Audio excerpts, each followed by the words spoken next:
How did you come up with that word? I didn't. I Googled it. But how did you... Because I'm thinking in my head, I wanted to call you something. I wanted to say, what is a person called that has to learn something themselves? An idiot? But it says autodactic, which do you think that... Is it autodactic or autodidactic? Autodidact. Do you think to this point in your career you've been an autodidact? Have I been autodidactic? Well, obviously not, because we had to Google it, and we don't even know what it means. So how can you be something you don't even know what it means? Well, it's pretty much self-taught. To answer your question, I would say I'm stubborn.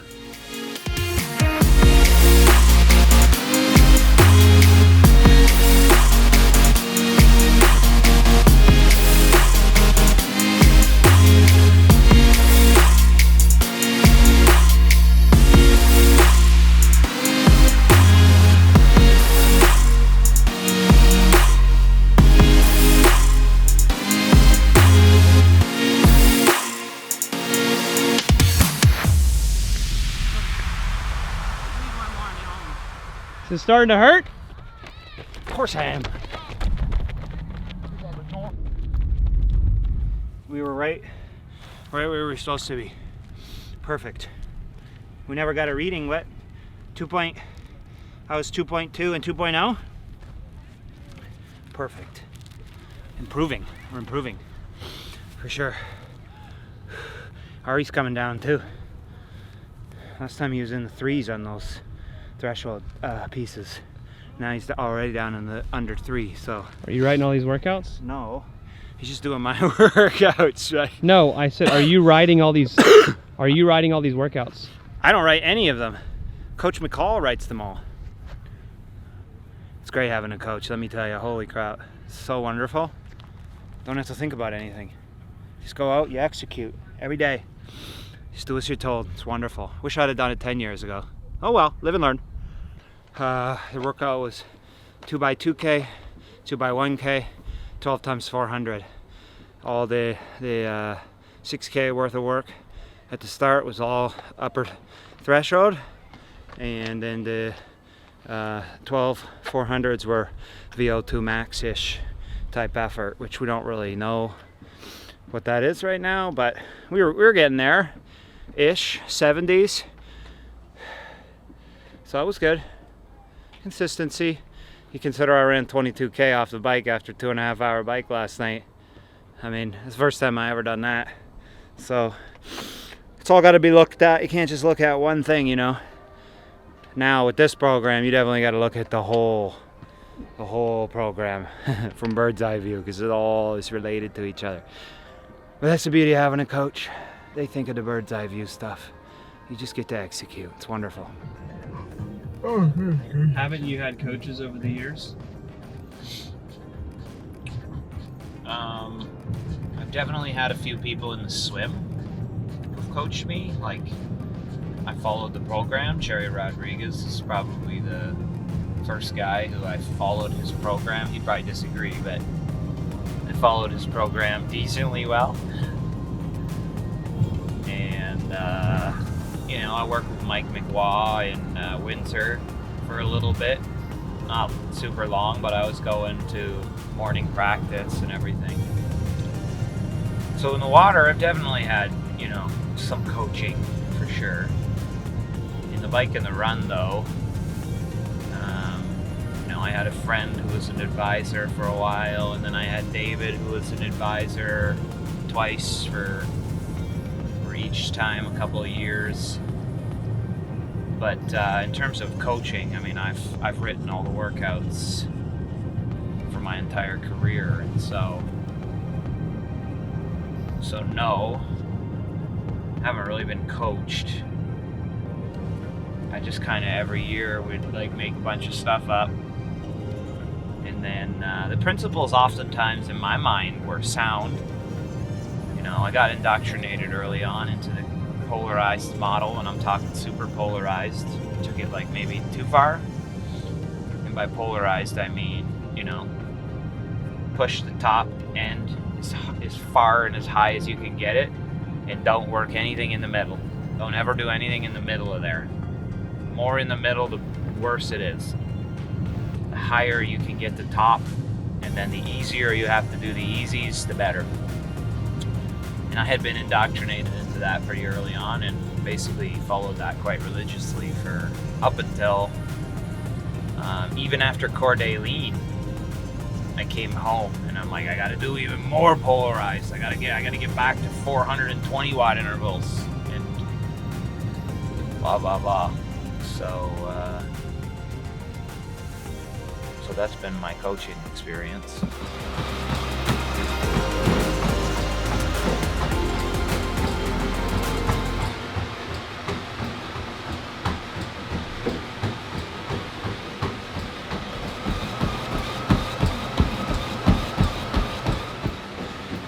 I don't have the mental energy to keep up on science, to thoroughly think about periodization, and it's wonderful to have someone else do that, someone else to just write the week's training, put it in, and then execute it.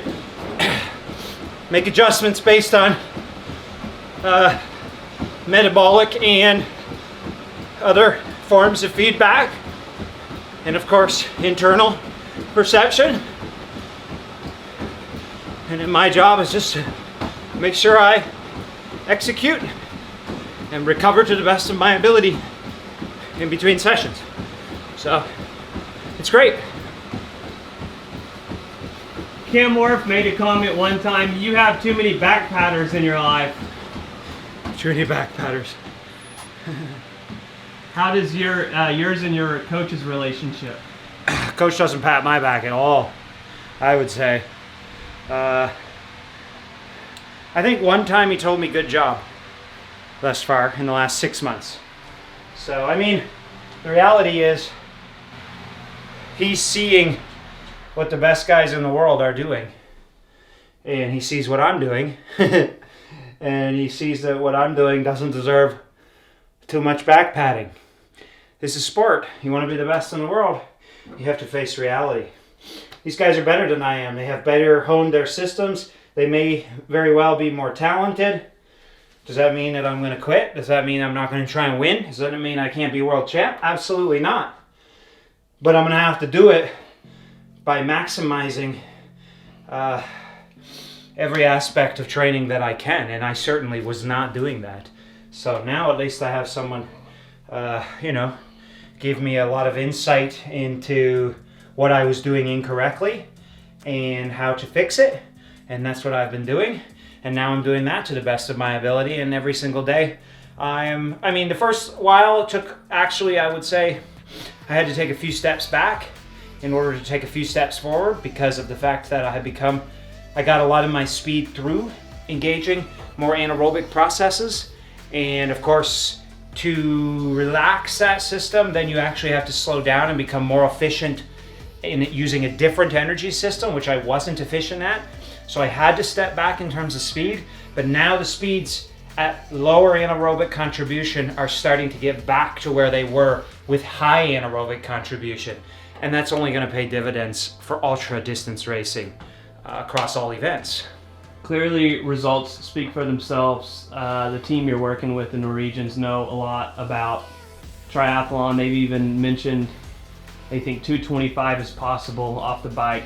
Do the Norwegians know everything? Do they claim they know everything? No, you know what? You know what's fascinating about them is that they don't claim to know everything. That's actually probably the hallmark, is that they're constantly testing because they're not claiming to know what's happening.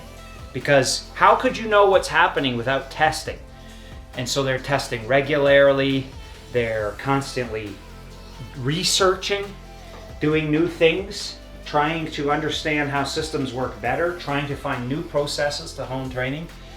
And that actually is probably the hallmark of the program is, yeah, they do know a lot, but they also are very open and receptive to new data and to new processes, new ways of perhaps using old data. And that's the intriguing part, and that's what I'm enjoying. I mean, I'm not on Team Norway. I am working with Mikal, who he obviously sees what's going on. I'm sure I'm not getting all of the data, you know what I mean, because of the fact that there is a vested interest with Team Norway, more so than with me. But that's all fine and dandy, no problem. I'm getting plenty of what I need right now, and I got a lot of low-hanging fruit because I have been training for the ultra endurance. I probably have been training pretty poorly in terms of the opposite way that you'd want to push your system, and so I'm thankful to just even have a little bit of the knowledge coming my way.